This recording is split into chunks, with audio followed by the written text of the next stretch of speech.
What's up, everyone? Welcome into the Round 6 recap. That's right, the first ever Round 6 recap. Jake and I got together and we decided that the Friday pod wasn't enough. We needed to recap all of these cards, get more in depth, and I'm all about it. So let's dive in. UFC 281 went off on Saturday. It was an absolutely insane card. I said it last Friday on the podcast, but I thought that this was a card that had card of the year potential for me, and I think it absolutely lived up to the hype and then some. On the main card, we didn't see a single decision, so that was phenomenal. And I think the energy that we saw at the very beginning when the early prelims started just really carried over into the rest of the card. Carlos Ulberg came out hot, and I really do think the vibes and the energy carried over and helped the rest of the fighters push through and really make this one of the best cards of the year for me. Jake, I'm curious to get your thoughts. I asked this to you last Friday, but I'm going to ask you again with the benefit of hindsight. With what we saw going into the card on Saturday, what fights stuck out to you? What fighters stuck out to you? And what fights did you enjoy the most? I know there was a lot for me, but I'm curious to get your thoughts on this one. Yeah, I mean, there was a lot to go off on this card. One thing you had mentioned, not a single decision in the entire main card. That's absurd, to be honest. Like, not one fight went to a decision of all top six. I mean, that's just crazy. I think there were 3 decisions in total last night.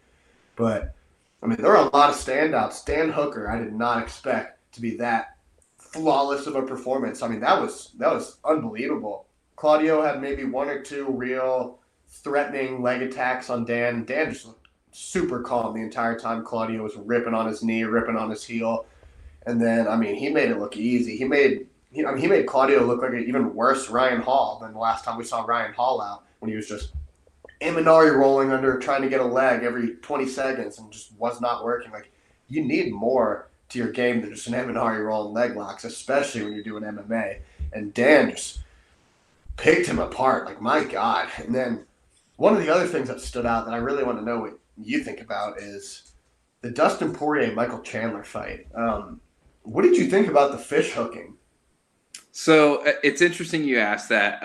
I kind of went back and forth on that a lot today. I didn't actually listen to Michael Chandler's post-fight press conference until this afternoon. I actually didn't notice it when it happened. I knew that he had his hand kind of up over Chandler's face, over Poirier's face. I thought he was just kind of chin strapping him. Exactly. I kind of thought that in the moment too. And then when they show the replay and it kind of gets discussed, you can really tell that his hand was in Dustin Poirier's mouth. And Michael Chandler said it in his post-fight press conference this afternoon. I'm not sure I buy it. I like Michael Chandler as a person. I think he means well, so I'm inclined to believe him, but I just don't know. But he said, like, he did not dispute whatsoever that his hand was in Poirier's mouth. Mm-hmm. But he seemed to say in the moment, it felt like he just couldn't get his hand out of Dustin Poirier's mouth. And that's the part that I don't know that I buy.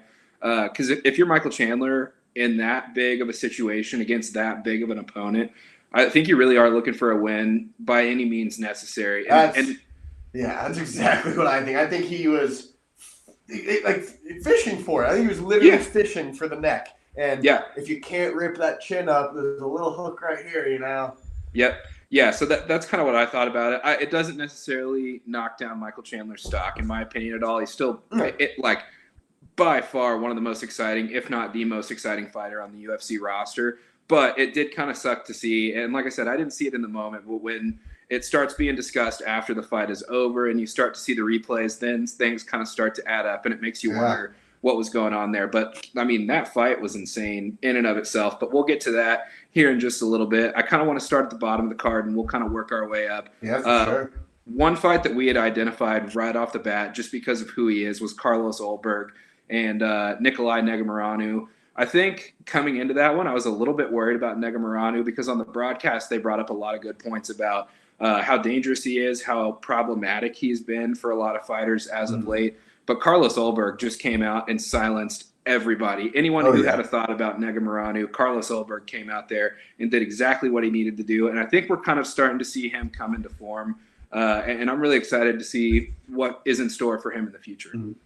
Yeah, I mean, I was worried about this one, especially after seeing Carlos against someone like Kennedy and Sedgwick. I thought Negumereanu was going to be tough to put away, just stand in front of him the whole time, eat probably all of Carlos's heavy shots, and Carlos was going to gas out again and probably get run over, if, for lack of better words. But, I mean, oh, my God, he he looked like Izzy used to look when he was fighting lesser fighters.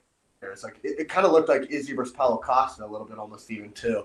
He just stayed on the outside, let Nega Mariano kind of circle the outside of the cage, while Carlos just kind of went side to side and just picked him apart with his angles, picked him apart with his striking, and then that knockout was disgusting. Like I've never seen such it wasn't like a one hit knockout, but I've never seen a knockout that wasn't like a clear one hit, dropped him to the floor, where they kept the guy down for that long. Mm-hmm. Like he knocked him down. Yes, it was a knockdown, but it didn't look like a clean knockout. And then he hit him with a pretty solid follow up, and Nikolai didn't move for minutes. He didn't even get up for the decision when the refs lifted Carlos's hand. So I mean, you got to think, how much power does this dude have? Yeah, well, I think I texted it to you right after it happened.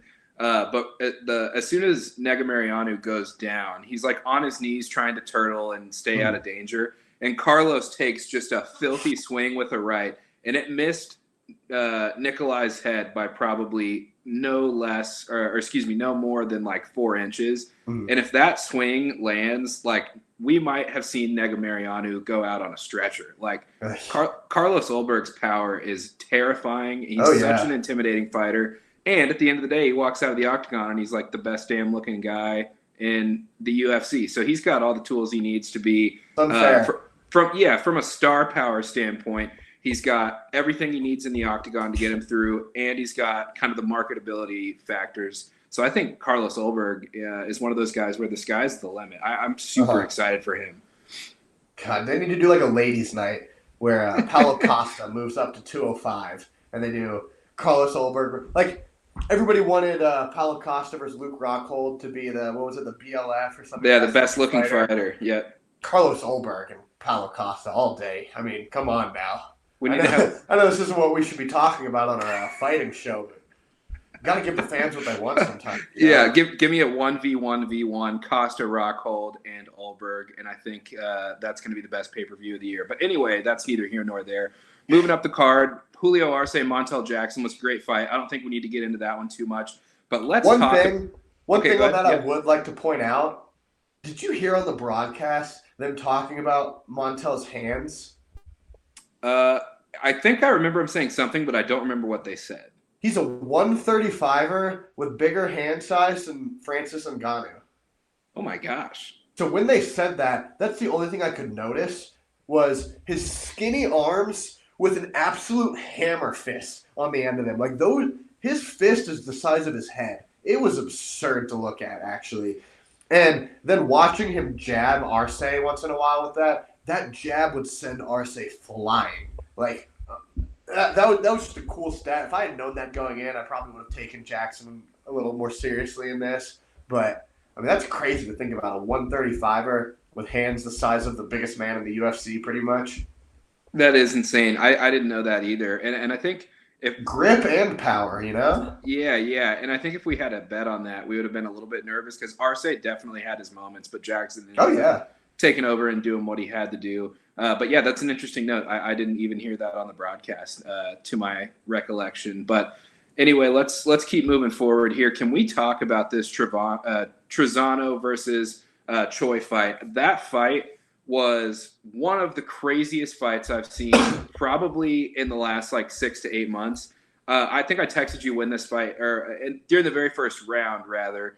And I said, this could be a round of the year candidate for me. You brought up a good point. We didn't know if it had to go a full round in order to qualify for that. But if it doesn't, give me this for round of the year. The double knockdown, 15 seconds in, just sets the tone for the rest of the fight. Both guys had each other hurt. And this is a fight that I did not expect to go off like that. And dear Lord, I did not know who was going to win the entire fight. And then Trizano wins in his backyard at MSG, and the crowd just went insane. Trizano seemed very his contract too. Yeah, and I think that probably played into why he was so intense and emotional during his post-fight interview. So, I mean, that fight was insane. What did you notice, or what stood out to you in that one?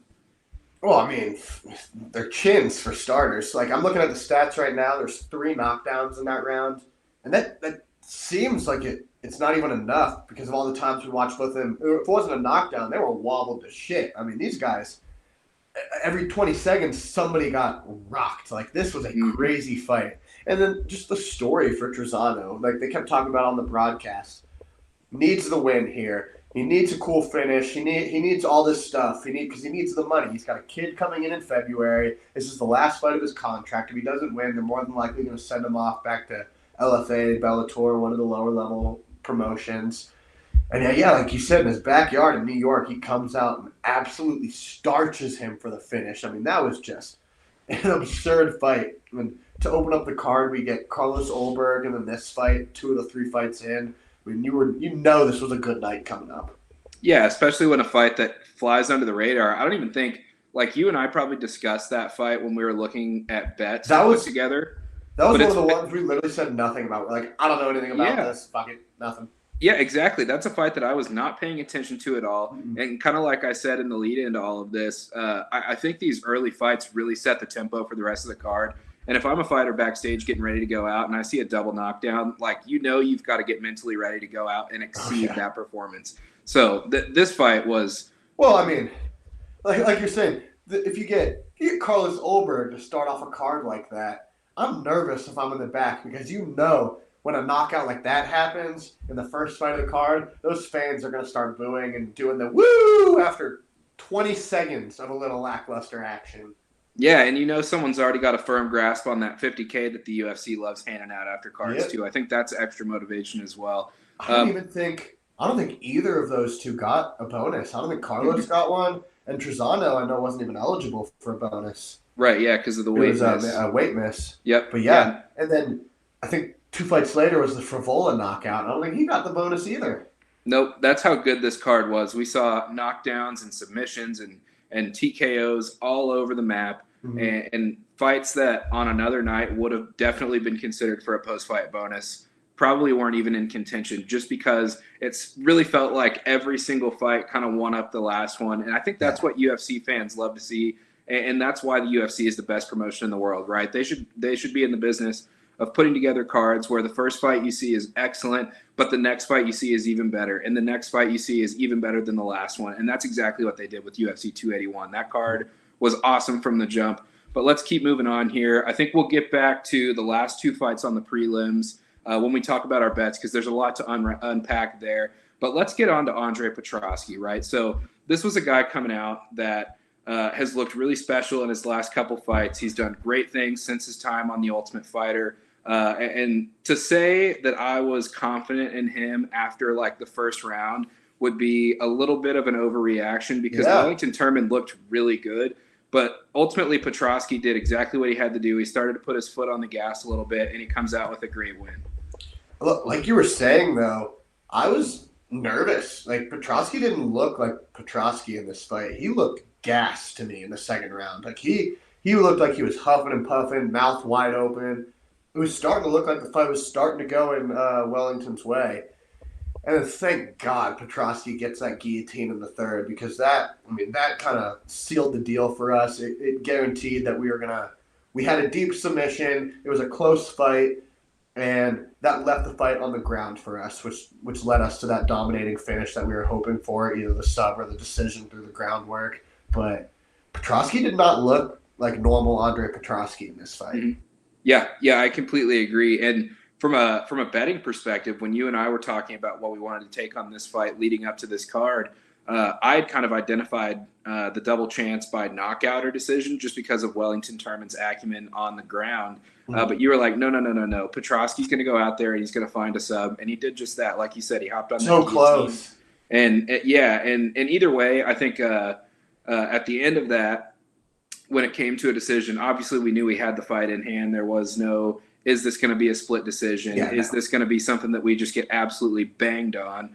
Because he definitely had the win, without a doubt. But if he had won by submission, it would have been that much cooler because that was one that you had said, no, he's going to go for a sub. And he almost know. And after round 1, too, when these guys refused to go to the ground, I could hear Petroski's corner screaming, shoot, shoot. And I'm texting you, I'm like, God damn it, get to the ground. You texted me in all caps, and you just said, "Get this to the ground," and I was like, Yeah, "You these could not be guys more just wanted right." to swing and bang with each other. I was terrified. I thought Petrosky was going to clip him or get clipped. And I was Mhm. like, oh man, because I pushed so hard for that submission double chance instead of the KO. Thank God neither of us had to be correct there, and it just went to the decision. No But, kidding. No whew, kidding.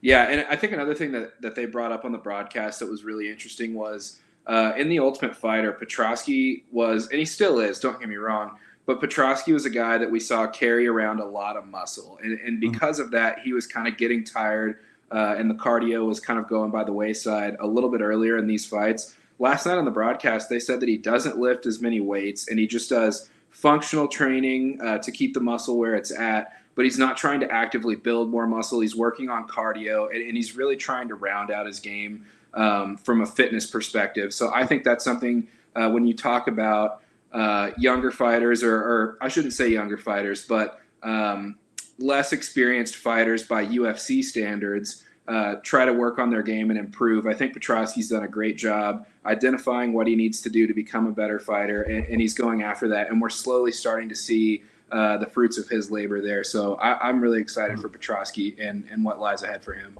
I mean, yeah, it's super tough to make that decision to stop lifting and working out the way you've always done it before. Like we all, I mean, who knows how these guys are just originally started, but most people pretty much when they start weightlifting, it's not necessarily the bodybuilding type of weightlifting, but you're doing your normal bench press, inclines, squats, deadlifts, your back stuff, and probably something in the ranges of like 4 sets of 12 reps, like just your normal weightlifting regimen. And like that's just not going to work in this kind of sport. Like it's something you have to really dial in and really switch up to a more functional fitness, a more it's just very different. You have a lot more like isometric holds with muscles rather than push strengths with like a bench or something like that. Like it's just not the same. Mm-hmm. Like you need biceps when you're squeezing, but bicep curls are not going to do anything the same as if you're holding say you're holding like a fully flexed like muscle or like barbell or something with your muscles flexed up, and you hold that at the top position for 20-30 seconds while it's burning the whole time. Like that's the kind of stuff you need. You're not going to get anywhere other than gas when you're just doing regular bodybuilding style workouts. And I think that's something Petrosky's finally figuring out. Something Paulo Costa, I believe, is very much in need to figure out. Yeah, no kidding, no kidding. I mean, as long as he's on the secret juice, I don't know if that's going to be the case. But anyways, let's move forward. I am so excited to talk about this Erin Blanchfield fight for a lot of reasons. I've been a huge supporter and a huge fan of Erin Blanchfield's for a while, basically since her first fight in the UFC. She's the youngest fighter on the card, one of the youngest fighters on the UFC roster at only 23 years old, fighting Molly McCann, who obviously has all the hype in the world because she's backed by Barstool and because she's kind of the sister fighter to Patty Pimblett. So they get a lot more exposure than would another fighter of their experience. And I think that Erin Blanchfield did a great job of never getting rattled in the lead up to this fight. She never looked like she had to kind of get herself ready and kind of figure it out during the fight from a mental standpoint. Erin Blanchfield was a picture of domination this weekend. She came out and outstruck Molly McCann like 111-6, most of those being on the ground. But how slick what was her transition from shooting? Like she knows in her head that Molly's a brawler and Molly's going to come out and try to take her head off. So what does she do? She waits for Molly to load up and just swing wild with a massive right, overextending herself. She shoots a double leg, immediately puts Molly on her back, works her way to a crucifix, and just starts teeing off with punches and elbows, and eventually gets over to side control and finds a Kimura. I mean, it was really impressive for a fighter of only 23 years to come out there and do what she did on such a stage.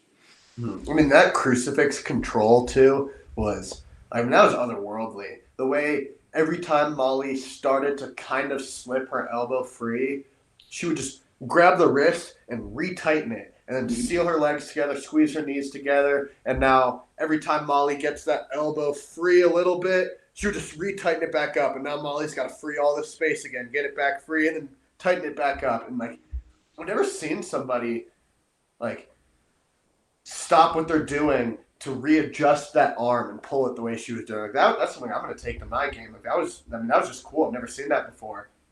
And that position, like we see Valentina get that all the time, the crucifix and the elbows until the ref stops it. That's just so miserable to be in. Could you imagine being Molly in that position? Like, could you imagine sitting there, your arms spread out wide, and you're just getting elbowed in the face, and you can't even turn to your stomach to hide your head. Your face is just there. Like, you can only slightly move it out of the way to avoid like the point of the elbow. But besides that, you're just getting smashed until somebody stops it.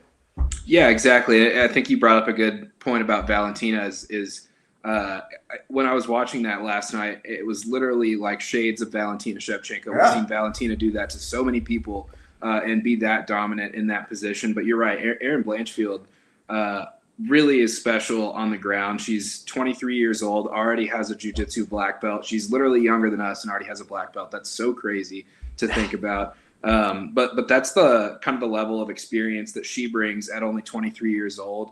And you and I talk all the time about kind of the prime age for fighters is like that 30 to 32-ish range. So to be almost 10 years off from that and be doing to people what she's doing is really special. And I'm looking at the rankings right now. She was 12 coming into that fight. Molly doesn't help her much for the rankings wise. But, I mean, you'd have to think she's going to shoot above. Probably shoot above Macy Barber. Probably shoot above Andrea Lee. She's 12 right now. Casey O'Neill is sitting at 10. That's a fight I would love to see while they're both right where they are right now. This is probably the best time for that to happen, unless you want to wait for the two young, pretty much the young people carrying that division for the future, unless you want to wait for them to kind of meet at the top. This would be a great time for those two to fight. Yeah, and it's interesting that you mentioned the King, Casey O'Neill. In Erin's Octagon interview right after that, she kind of slipped a line in there that I don't think a lot of people that just kind of casually keep up with the UFC would understand. But she said, I believe it was Joe Rogan asked her, does she have anyone on the tip of her tongue, someone she wants to call out? And she specifically said, Casey's still hurt, and then proceeded to name someone else. But it's so cool that you bring that up because that was a name that Casey mentioned, that Erin Blanchfield rather mentioned after her fight. And it makes all the sense in the world. I mean, yeah, there's just such a big divide in the top 6 and the bottom pretty much 10. Like, I would love to see her move up and start fighting maybe like a Jessica Andrade or an Alexa Grasso. But at the same time, why is Alexa Grasso going to fight Erin Blanchfield? She's moving on up, you know?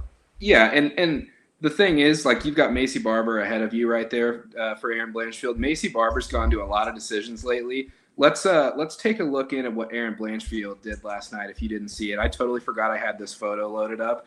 But, like, just look at the agony from Molly McCann there. Like, turn my laptop for a sec. Jesus. You just can't do anything in that position. It's insane. So, like, you've got Erin Blanchfield did this last night. Her last fight before this, she finishes someone else with a high elbow guillotine, which is super special. And then her fight before that, she gets a finish. I mean, I think she's coming off of 3, if not 4, consecutive finishes. So, like, the sky's the limit for her. I just think she's going to end up in the top 5 within the next year or maybe 2.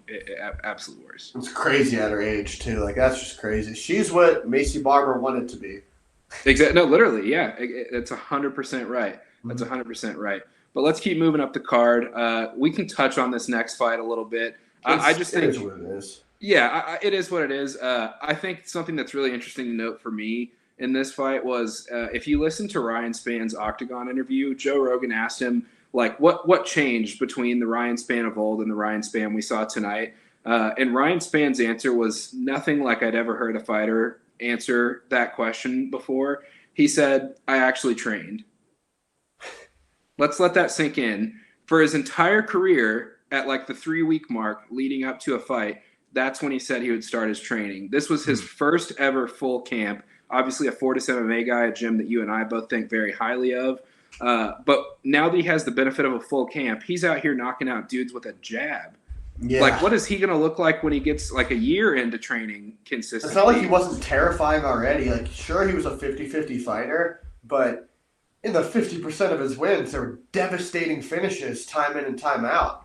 And he was training Guillotines, for 3 knockouts. weeks leading up to those. Yeah. Can you imagine a full 12-week camp with this guy? He's a scary dude, and he's huge for the division. Like, absolutely massive. Yeah, yeah, and he's pretty lean too. Like he's massive, but he's lean. So I think that benefits his movement. I think that benefits his rhythm, his speed. There's so many things that come with a guy that's built the way that Ryan Span's built. So I mean, Dominic Reyes is by no means a staple of the division. He's on like a 4 or 5 fight skid. I think John Jones completely screwed his life up. Well, I was gonna say, what do you do with him now? Because he's already done what you do when you're on a skid. He was on a 3-fight skid.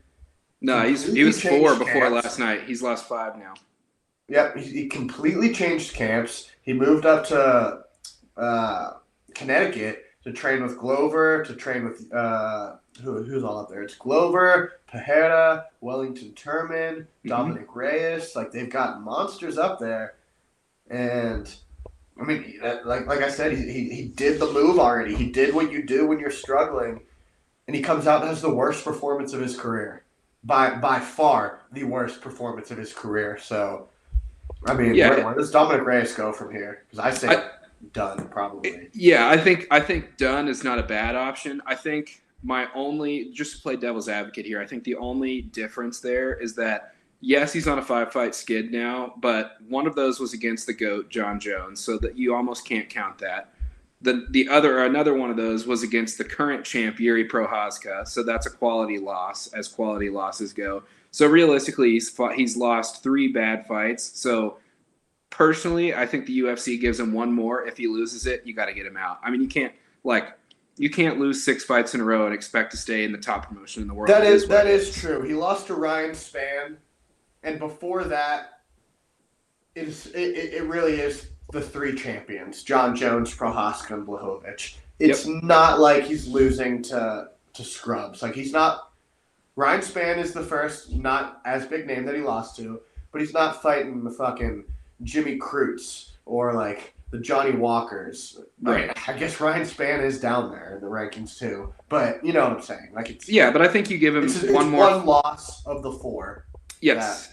Yeah, I think you give him one more fight of that caliber, and if he loses it, you got to get rid of him. There's just nothing else to say.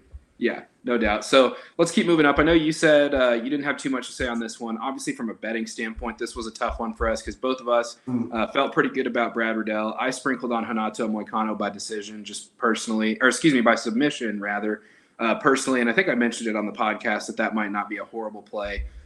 So not too much damage done there, but I know you brought up a pretty funny thought about Renato Moicano right before we got on. So do you want to dive into that a little bit? Yeah, it's super funny if you watched like the press conference afterwards.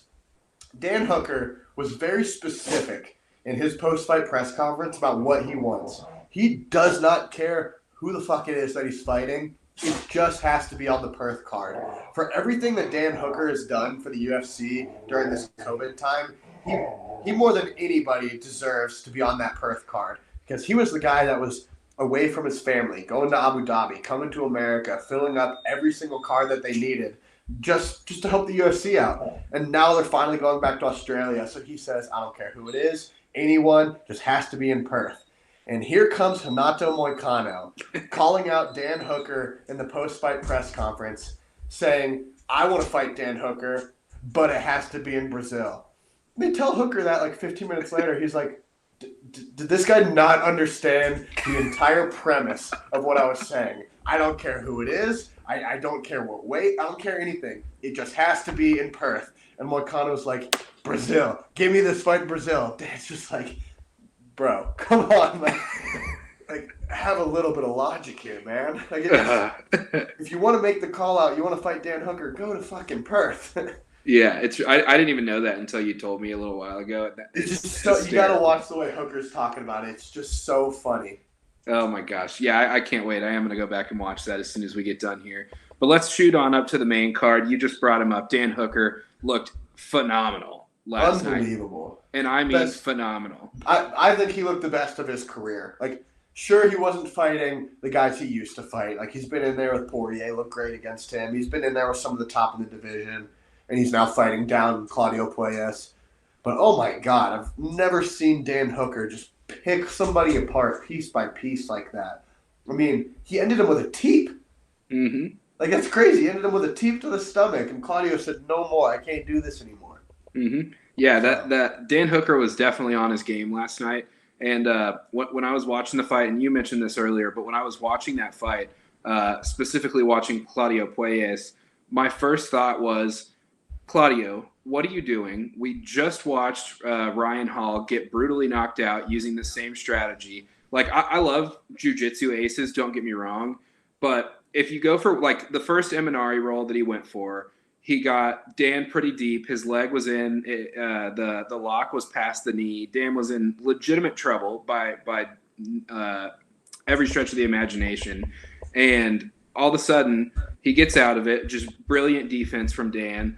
And then we see Claudio go for another Eminari roll, and another Eminari roll, and another Eminari roll. Like, to me, and correct me if I'm wrong, but to me, the first Eminari roll that you throw out there is probably the one that has to land if you're going to hit it, because that's the one that's going to catch your opponent by surprise. After the fifth one, they're expecting it. Like, yeah, it's one of those moves that it's like a buggy choke. It's like, cool, it works. Like, there's no denying it works, but you're only going to hit that once. Like, you're not going to – the second somebody knows that's part of your game and that it could actually happen, it's not going to happen. Like, if you have any jiu-jitsu brains to you whatsoever, you're not going to let this dude Eminari roll after you've already seen it happen once. And I think if you're going to be a leg lock specialist anyway, you just can't do that. Like, you have to find these leg locks in a scramble. Like, it has to be something you just like find, basically. Like, all of a sudden you have a hold on the foot. All of a sudden you're in a knee bar position and you just go for it. But there were so many times, and Dan Hooker wasn't doing this, but there were so many times when Claudio was on his back. They're in sort of a half guard position, and Claudio is trying to fish that other leg out that Dan Hooker is sitting on and kind of sprawling back. While Claudio is fishing for that leg, all Dan needs to do is start hammer fisting. That's something you don't see a lot when these guys go for leg locks, but if you want to go back and watch Gary Tonon's last title fight in one championship, he had the same kind of style as Claudio. He kept rolling for these Eminari rolls, and he got pounded out, just reaching in half guard for the leg. The guy's like, okay, try and take it. I'm going to hit you with 3 hammer fists in the meantime and put him out cold. And that's something I would have loved to see Dan do, but if you're going to start doing that, someone needs to put it on you like that. You can't be just fishing for leg locks in an MMA fight. It doesn't make sense. Yeah, exactly. I think you just said that perfectly. And for everyone, how great is it to see Dan Hooker back in the win column? I'm absolutely just as happy as I could be for the guy, who's gone through a little bit of a rough patch lately, but is a fan favorite. Everyone loves him. So that's awesome to see for him. Let's keep moving on up the card. The UFC talks a lot about the thrill and the agony of this sport, right? So obviously, we just got done talking about Dan Hooker, who's absolutely thrilled to be back in the win column, had a great performance on a massive card with all of the CKB guys around him. But on the other side, you've got the agonizing loss in his retirement fight from Frankie Edgar. And I don't have a whole lot to say about the fight itself. It is what it is. It went the way that it went. But it's pretty awful to see Frankie Edgar go out in the way that he did. It's one thing if you get knocked out in the way that he did, and that's just the last fight of your career, and it is what it is. But Frankie Edgar has now had 3 meme-worthy knockouts to end his career, and he's an absolute legend of the sport. He's another fan favorite, another person that every fan loves and has fond memories of. So I feel so bad for him that that's the way that it ended, and that it ended in Madison Square Garden in that fashion. I mean, DC said it a couple times on the broadcast last night. It's very rare to see your idols and your favorite legends go out the way they want to go out. Probably 95% of the time, these guys take it just way too long. And most of the time, you see them in their last fight, more than likely go out on the canvas. Like, you just see it time and time again. These guys hanging up their gloves after just an absolutely brutal finish to their career. And Yeah, Frankie probably should have hung up the gloves 3 fights ago. But I mean, you can't stop him, at the same time. And it's a Madison Square Garden card, so clearly if he's going to go out, it should be at MSG. But God, it's not how you want to see Frankie go out. I know, yeah, and I'm happy for Chris Gutierrez. He's a great fighter, and we saw him get emotional last night because he's one of those guys that came up from nothing, and he said last night, I shouldn't be here right now, but here I am. So you got to love people that are able to create their own story and build their life when they come from nothing. So I'm super happy for him, but it's just so bittersweet to see Frankie Edgar go out the way that he did. Yeah, and I'm looking at. You heard me just make a reaction. It's because I'm looking at the time of that fight. I guess Frankie got knocked out in 2 minutes. He had 7 hours and 55 minutes of octagon time coming into that fight. All he needed so close was to 1 round to make it to 8 hours. He just needed one full round. That's it. Oh, that is wild. That stinks. I know. Yeah, I didn't even know that. That's a great stat to have pulled up. Can you imagine 8 hours in the octagon? It's pretty insane, man. I mean, he's 41 years old, so like it's wild to think that 8 hours is, a quarter of a day or a third of a day. I'm not good at math. What is it? Yeah, third of a day. A third of a day. Thank you. 8, 16, 24. No, it's quarter of a day. Is it? Nope. No, it's a third of a day. Yep. Okay. We're the Round 6 podcast. We love MMA. We're not good at math. Give us a break. All right. Anyway, it's crazy to think that 8 hours is a third of a day, but it takes someone 41 years to rack up that amount of octagon. You know what I mean? Like at the same time, though, it's a small amount of time, but 8 fucking hours. No, it is a long time. Octagon, locked in a cage. No, I'm not discounting that whatsoever. I'm just saying, like, from like a time perspective, it's not a long time, but to be doing that for that amount of time is forever. So let's keep on moving forward. We've got 3 insane fights to dig into here at the top of the card, but let's go into the people's main event first. Dustin Poirier, Michael Chandler was an absolute war. We kind of talked about it a little bit when we got on here a little while ago, but let's dig into this one. This was probably the most exciting fight of the night for me. Obviously, it got the fight of the night bonus, which is pretty crazy and very well deserved for both guys. But this is one of those fights that both of us and probably every MMA fan all around the world had identified as one of the fights that had the potential to just be the fight that you look back to at the end of the night, or the fight that you remember a year from now, and you could watch it 10 times over and never be not entertained. So I think that the fight lived up to all of the expectation, and it was good to see the guys kind of hash out their differences a little bit after the fight. I don't think there's any bad blood. I think they do both respect each other. But you could kind of understand why Poirier was a little bit upset at the end of that one.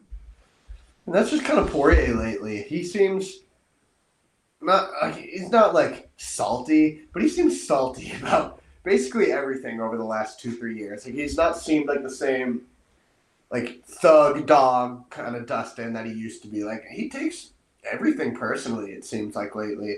But I mean, what a fight! He did exactly what he said he was going to do. He said if Chandler wants to turn this into a dog fight, then that's going to play to Poirier's favor because he's just going to outdog him. And that's exactly what happened. By the time it got to the late third round, it was all it was a dog fight at this point. You had no idea who was going to win, and Poirier just outdogged him basically. There's no another way to put it. Yeah, no doubt. And another thing I noticed, Chandler makes the same fucking mistake every single fight of going for this massive, like, show-stopping takedown, and it just screws him. Like, it just absolutely screws him. He did the same thing against Gaethje, and Gaethje reversed it and ended up on top. And he did this against Poirier last night, and that's exactly what gave Poirier his back and lost him the fight. It's just... And might I add, he did the same thing to Oliveira when Oliveira was on his back. That was the one time, and you should never do that, by the way. Never jump and try to slam a guy who's on your back, because all that's going to do is sink the body triangle deeper and usually sink the choke deeper. But it worked out that time. But yeah, every time he just goes for that big showstopper move for the crowd, and it does not work in his favor. Yeah, like, no. Why can't he? I know he's so exciting and it's awesome. It's what we want to see. But when I have my money on him, why can he not just get the takedown and control for a couple minutes? He showed in round 2 that he can do that. Yep. Just finish the fight that way for once. Yeah, I know. I just don't think that's in his DNA. He says it all the It's time, not. but he's the most entertaining fighter in the UFC, and I don't think he's very far off from that. But I think He something is the interesting. most entertaining fighter. Yeah, There's I have no nobody I'd pay arguments more with money that. to see. Yeah, I have zero argument with that whatsoever. But I think one thing that was interesting that Poirier said during his Octagon interview was to kind of the question about how hurt he was in the first round when Chandler kind of had him on the ropes a little bit, and he said he was definitely hurt, and he could see everything that Chandler was throwing, but if he had thrown straight shots, he might have got him out of there. But since he throws everything looping, he wasn't able to do it. Have you ever seen Michael Chandler throw a straight shot? Because in recent memory for me, everything he throws is like that classic wrestler, like stalking you, kind of getting your head off the center line and winging in a big overhand, whether it's a Yeah, I left was or gonna right. say he'll throw like the jabs while he's stepping in, doing like the level changing, like one Yeah. twos maybe. But even the twos got a little hook to it. But yeah, Mm-hmm. he's always jab, jab, heavy overhand or something like that. Or if he gets you against the ropes, yeah, like Dustin said, Dustin's gonna precisely pick at you. He's not just gonna throw these wild haymaker combos. Dustin's gonna throw one twos up the middle. When you start to slip, then he'll start throwing his hooks and uppercuts. Mm-hmm. Chandler sees blood and he just starts throwing wild, like hoping he's going to clip, and that's something he's got to fix. And you would Yeah. think Henry Hooft would fix that, but then again, Michael Chandler said the same thing he said against Gaethje.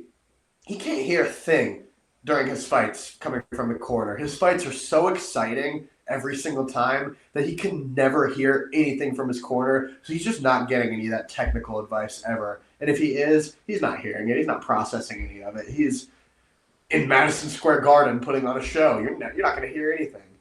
Yeah, you kind of took the words right out of my mouth. I was about to say I would expect more out of a Henry Hooft fighter in the striking department and them to have kind of corrected some of those nuances to Chandler's game. But nonetheless, he is the most exciting fighter in the UFC and as marketable as any fighter could possibly be because how do you not want to buy a pay-per-view to watch that guy fight? Oh I don't yeah, care who the hell it is. And what's crazy, and I think he's smart in doing this, he knows what is he, 36? He's 36, right? probably. He's getting up Yeah. there.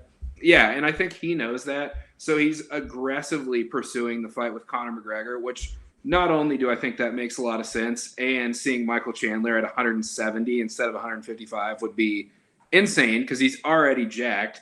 But I think he's kind of going after, like, let me get, like, no matter what else happens, let me lock down this fight with Conor because it's going to make me a shitload of money. It's going to bring a ton of eyeballs to me, and that would be one of the most exciting fights. But I also think he thinks, given McGregor's recent history, that he's got a great shot of winning that fight. And I'm not certain that he doesn't win that fight. I think Chandler might get it done there.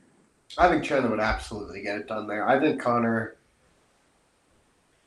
time's probably done in the UFC. I mean, he hasn't won a fight other than I barely count that Cowboy fight as a win, but Yeah. he hasn't won a fight other than Cowboy since 2018, I believe. Like it's a long time. That's a really long time, especially with what MMA's doing. Like there's guys that started training in 2018 that are making it to the UFC now. Like Yeah. it's just a completely different game than when Conor was on top. It's not the same anymore. His style doesn't work. His wide stance does not even come close to working. Poirier took advantage of that in seconds of their last fight. It's just Conor's and just a name at this point. Like he's just not the top of the crop anymore. Yeah. Well, and Cream of what's the fun? crop, I should say. Yeah. What I knew what you meant. What's funny is you bring up Connor's wide stance. If Connor and Michael Chandler were to get together, it would literally be a wide stance competition.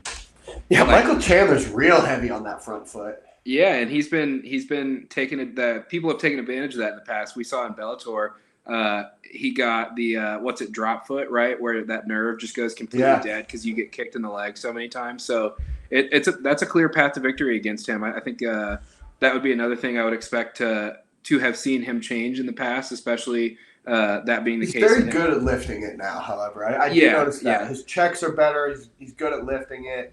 But, yeah, it's still not working. Did you Yeah. see Poirier check one of his kicks last night, and he stopped throwing leg kicks in general? Yeah, he did. That was a nasty one. He didn't throw Yeah. a leg kick after that. Yep. Yeah, I know. That's the kind of the risk versus reward situation with leg kicks, because if you land a couple good ones, you severely compromise your opponent's ability to Mhm. move. But if a couple get checked, or even it doesn't even have to be a couple, if one gets checked, you could go end up in the night like Chris Weidman did against Yep, Uriah Hall. exactly. So I mean, it's such a I don't want to say a dodgy game, but like you've got to set them up. You just can't throw those naked, and I think that's kind of the name of the I game mean, there. the champ in the main event says the leg kicks are what did it to him. He says that's what took him out in the last round. Yeah, and I think it might have been a trip, but we'll get to that in a little bit. Even But besides that, Izzy was talking about the leg kicks really got to him. yeah, Alex really put an investment in. yeah. But before we get to Izzy and Pereira, let's talk We got about one more title fight before that. Yeah, let's talk about Wei Li real quick. So Zhang Wei Li, I think, did exactly what everyone expected her to do against Carla Esparza last night. Almost. Almost, yeah. I was, and our bets I don't think reflected anybody that. saw a sub coming. No, I certainly didn't, and that's why we rode Zhang by knockout. But she looked like the most well-rounded MMA athlete that I maybe have ever seen. Like Yeah. she, like especially like factoring this fight into her recent past fights, she looks like she's got it everywhere. And to be entirely honest, like if this does potentially set up a rematch with Rose for this title, I don't know what that fight. I love Rose to death. I know you do too. I know a lot of people do. I don't know what that fight looks like for Rose if Rose doesn't land the head kick like she did in the first fight. Like I'd be very interested. I'll put it this way: I'd be very interested to see what the betting lines reflect in terms of who's favorited, who's a dog, and by how much of each. Because I'm not entirely positive that Rose wouldn't be a substantial underdog in that fight. I was really just about to say I'd be shocked if Zhang Weili was not a 2-1 favorite. She looks to be a step above everybody in that division. And sure, Rose is more of a recency bias thing. Rose has the wins, and Rose has that really shitty loss against Carla. But I mean, she's never been this like physically dominant as Zhang Weili looks. Like Rose has the crisp striking, awesome jiu-jitsu, pretty solid takedowns. But Zhang is just a physical threat in that division that I don't think anybody can match. Yeah, and just the way that she throws all of her punches with like all out intensity, all out power. But what's crazy is she throws so hard, but I don't think I've ever seen her completely gas. Like you never look at Zhang Wei Li at the end of a round and you're like, oh, she's emptied the tank. Like she just can throw that hard and throws it so consistent. But that mixed in with great takedowns, mixed in with great takedown defense, mixed in with the ability to ground and pound you and get you out of the fight, and then a sub last night. Like there's nothing that Zhang Wei Li can't do. So Yeah. she might be one of those fighters that almost I don't want to compare her to Valentina because Valentina's Valentina. But Zhang Wei Li seems like the kind of fighter that could absolutely hold on to this belt for a very long period of time, which then in turn could set up a potential super fight between Zhang Wei Li and Valentina, and that would be insane. So there's just so much room for Zhang Wei Li to kind of figure out what she wants to do here because I think she is so much further ahead than everyone else in that division. Yeah, and not to be like stereotypical or anything like that, but what she's going to do for the whole Asian marketplace now, like when you think mixed martial arts, you think of just martial arts in general. You think about China for the most part. You think about Japan, like you think about the Asian culture. There's really not a lot of fighters out of that area in the UFC. So the fact that Zhang is champ now again, I mean, the UFC already started a PI over in China, so it's growing. But what she's going to be able to do as now the champ, hopefully try and get a fight over there in China, maybe headline a card over there. I mean, this is just going to be huge for world growth of mixed martial arts and finally bringing mixed martial arts, not just like your old school martial arts to China. Like it's just going to be huge for that entire culture. Yeah, well, and she was the first Chinese champion when she was originally crowned as the champ of that division. But you're absolutely right in saying that moving forward, and there are, like you said, it's growing. There are other Chinese fighters, but she's the champ. She's the the top shelf fighter and the top shelf product coming out of China. She seems to have a lot more love today than she did the last time she was champ.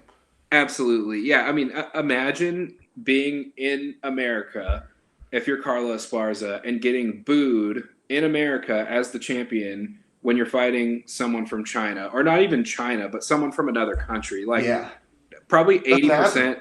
Yeah, probably 80% of MMA fans or UFC fans in particular will always root for the American. Like when you and I go to Vegas and we're watching Volk fight, or we're leading up to a Volk fight, and we see people with UFC shirts on, we ask them all the time, like, "Oh, who are you going for?" And they're like, "Oh, I'm going for Max Holloway just because he's the American."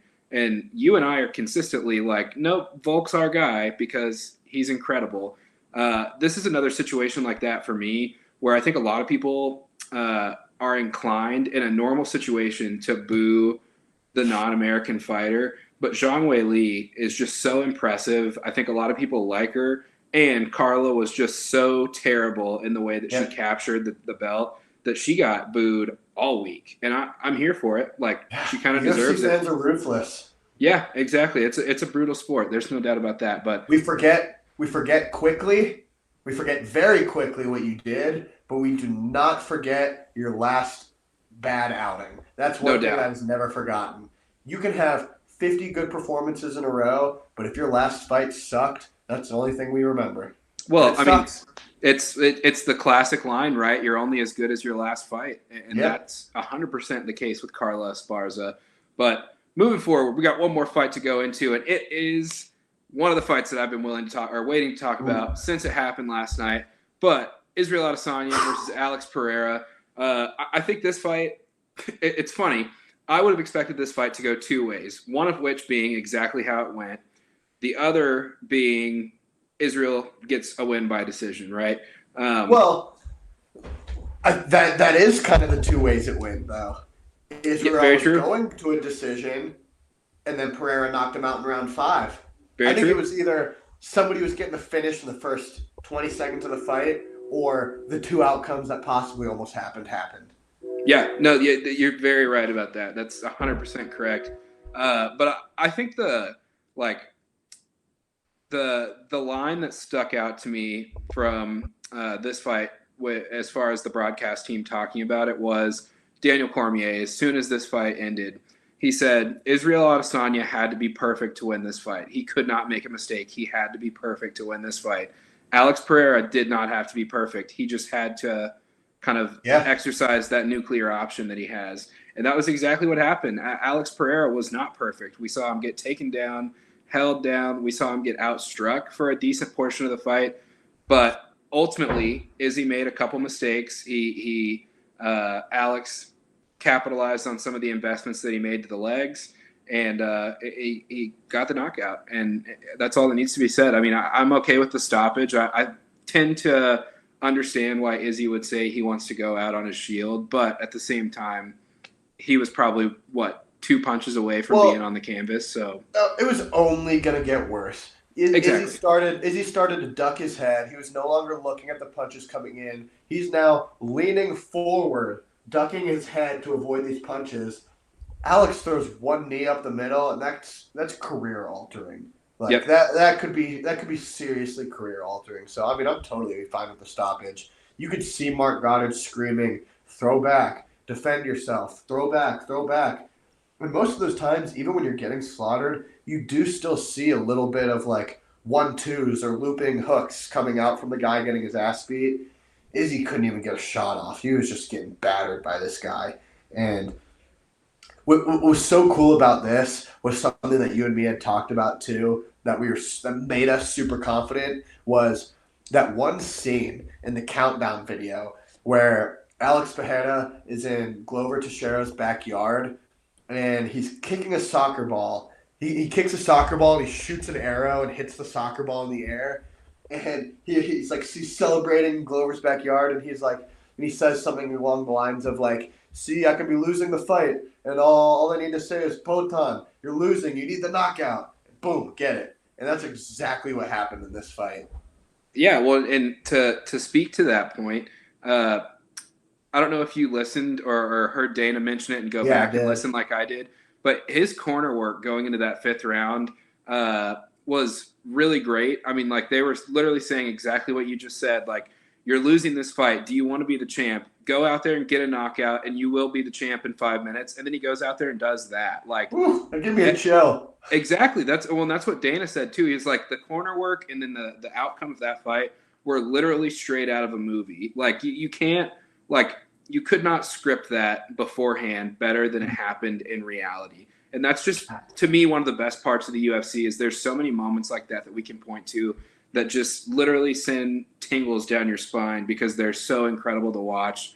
And what's crazy now to kind of piggyback off of that is not only is that a spine chilling kind of series of events, but when you dig into the history of these two fighters, obviously this is now the 3rd win that Alex Pereira has over Izzy, but all 3 fights have gone exactly this way, right? So the 2 fights in kickboxing, Izzy was winning by a decent margin, and he ends up losing both of them. And then now in the UFC, Israel's banked 3 rounds in a 5-round fight and is more or less cruising to a decision, and he gets knocked out. Like that, you can't write that any better. Alex is literally Izzy's kryptonite, and I'm super excited to see what happens in a potential rematch.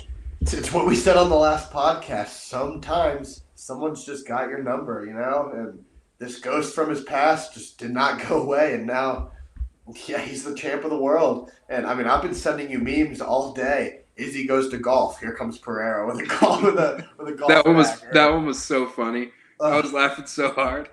Or there was one who was like, Glover loses to Yuri, so Pereira moves up to fight Yuri, wins the double champ belt by City Kickboxing.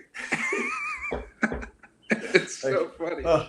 It's like this guy's just never gonna go anywhere, and Izzy's always gonna have to live with it.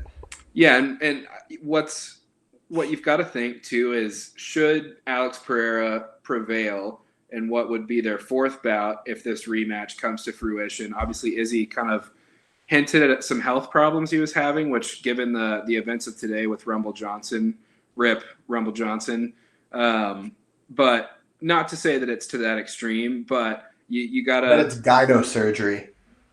I mean, it could be. Who knows? But all I'm saying is, like, I hate now seeing a fighter hint that their health is kind of wavering because we just lost Anthony Rumble Johnson, which is true. Just so sad. And so when he said that yesterday, I didn't think much of it. But then we heard the news today that Anthony Johnson had passed away due to a kind of unknown illness. It just kind of makes your mind kind of run a little bit. But anyway, if that rematch does come to pass and Alex Pereira does prevail, you've got to start thinking about who has the tools to beat Alex Pereira. And the thing is, no one's going to outstrike him, and his grappling is only going to get better. His takedown defense is only going to get better. So who in the middleweight division could dethrone Alex Pereira outside of Israel Adesanya? This is a great opportunity for Robert Whittaker. Like, that's for damn sure. But do you think Robert Whittaker can? I mean, the only way I see Robert Whittaker winning that fight, should it happen, would be by pace and volume. If he just outstrikes him and stays safe the whole fight. I mean, Robert Whittaker is a fantastic wrestler. Like that would be his key. He would have to not avoid, but he would have to really change his karate style game into a much more grappling heavy game. But I mean, nobody's going to beat Pereira with a striking game. We just watched the best striker possibly in UFC history, up there with Anderson Silva, lose in a striking battle. So, yeah, and that was Vittori realistically would have a subpar chance, but a chance. I think Robert Whittaker is another guy that would have a subpar chance, but has a chance. If Derek Brunson could have ever just gotten that one more win, oddly enough, has a chance. But yeah, there's really nobody in this top 15 that I'm giving a legitimate chance against Pereira. Well, and which is crazy. Wow. I'm looking at the top 15 right now. There's nobody. Even the up-and-comers, Dricus du Plessis, like, I don't care. He's not going to do anything. Not a chance. Pereira. Not a chance. Not a chance. No, and the crazy thing about that is, like, Israel is the best, probably, I'm inclined to say this, but he's the best middleweight champ we've ever seen, the best middleweight fighter we've ever seen.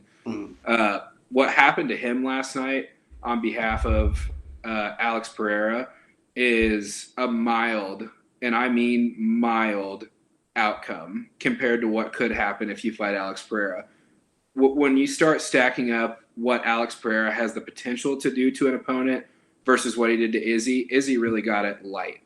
Like, when you think about Sean Strickland, when you think about Andreas Mihailidis, when you think about Bruno Silva, like, those three guys don't have near what it takes to beat Israel Adesanya. So when you start dropping off too much from the champion, or the former champion now, wow, it's weird to say that. That's the first time I've said that.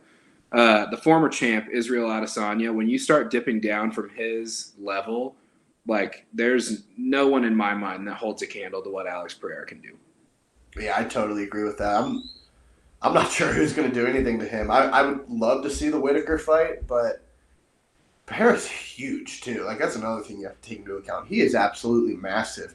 Izzy dwarfed most of the guys that he fights in this division. And Pereira dwarfed Izzy. So yeah. Well, they said it on the broadcast last night, but, like, Pereira had posted a picture of him on the scale. This was probably 4 months ago, and he was like 222, 223.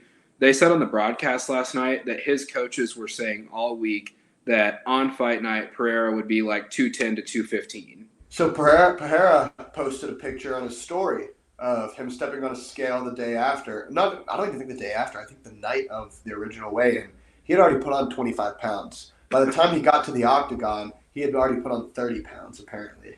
That's so crazy, man. But that is so crazy. But officially, just from morning to night of weigh-in day, he put on 25 pounds. So. Oh, boy. No one's beating him. No one's beating him. Izzy was the best chance at it. And they'll get a rematch. Who's to say Izzy doesn't win again? But, like, ultimately, those paths are going to cross one more time because, like, when you think about it, say let's kind of take another path here. Let's say Izzy beats him in the next fight. You probably don't give Pereira an immediate rematch. The only reason you're giving Izzy one is because of who he is. Pereira's going to go back down and fight a lower, like, skill level fighter, and he's going to do exactly what he did in the 3 fights leading up to his title bout, and then he's going to be right back in contention for the belt. So, like, I think he moves up soon.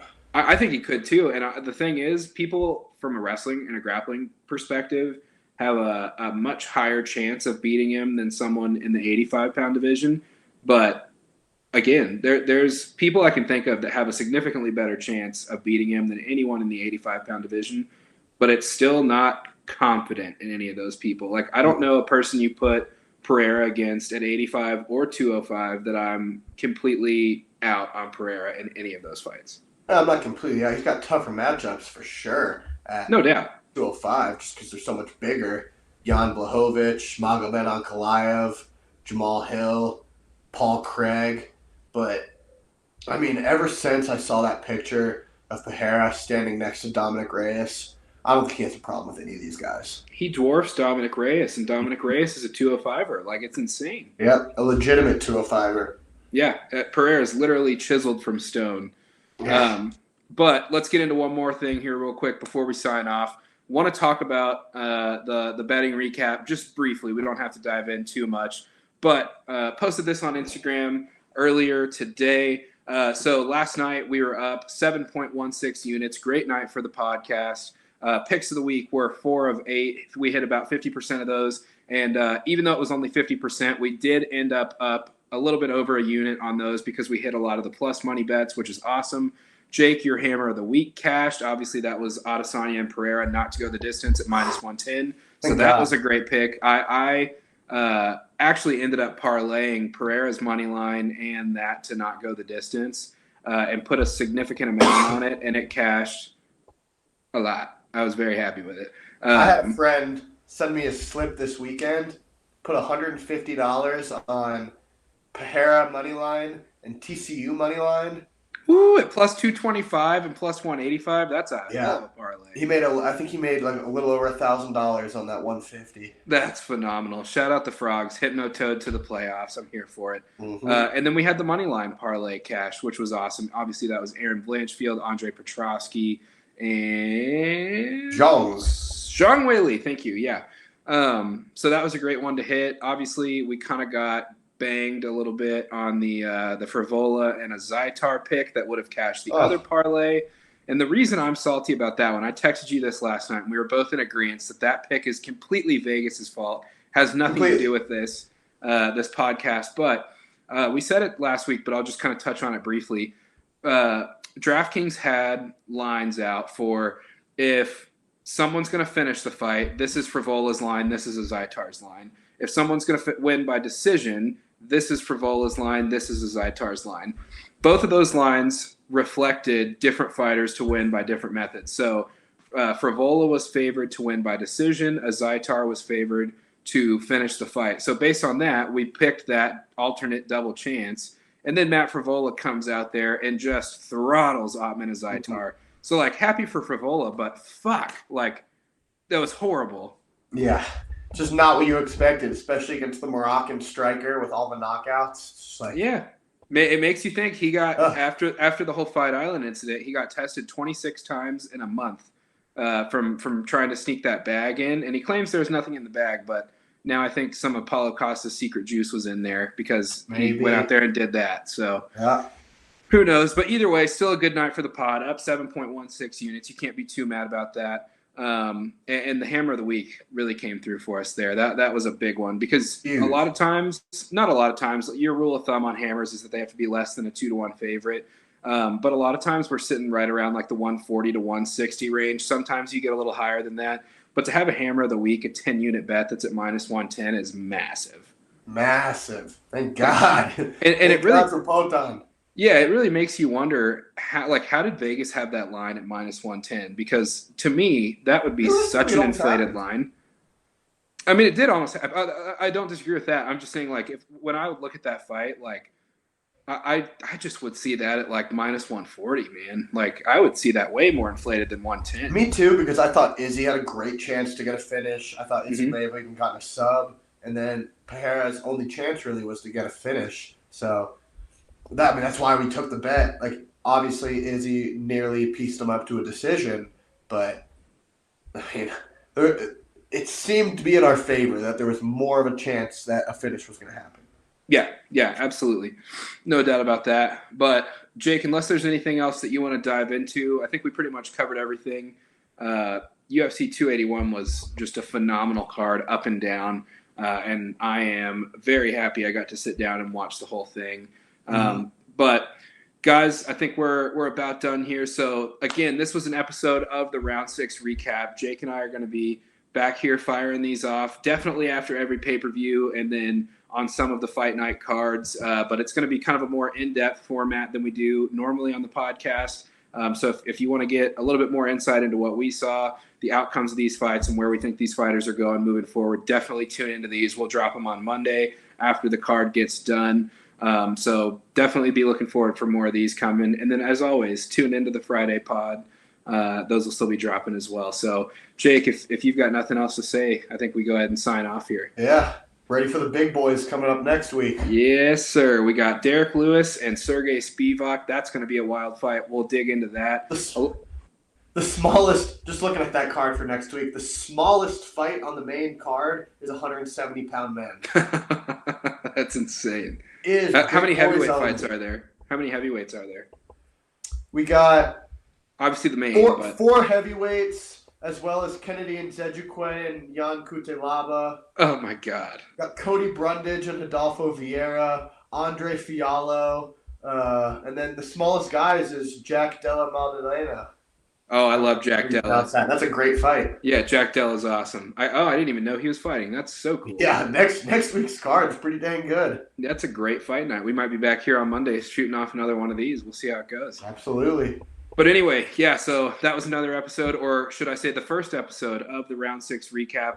We'll be back with you guys on Friday to go over bets for Saturday's card from the Apex. But as always, follow the Instagram at Round 6 Pod. Subscribe to the YouTube channel. Go show us some love. And there just may or may not, but that I'm going to go ahead and break it down. There's definitely a merch drop coming soon, so we'll be on that shortly. So be on the lookout for what we have to come. We're super excited, and without further ado, you guys have a good one. Peace.